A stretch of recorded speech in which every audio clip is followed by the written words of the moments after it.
Så i øvelsen her, der skal vi prøve at kigge på, hvordan vi får løsnet den lille brystmuskel, pectoralis minor.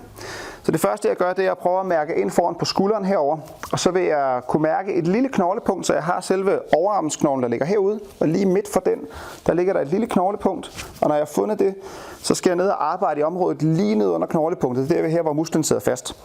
Så jeg tager min lacrossebold og lægger ind i området, der hvor jeg lige har fundet, og så stiller jeg mig ved en væg, ved en kant, lægger lidt vægt ind og ser, om jeg kan finde det ømme punkt på musklen her. Og når jeg har fundet det ømme punkt, så holder jeg min arm strakt og løfter den stille og roligt op mod loftet.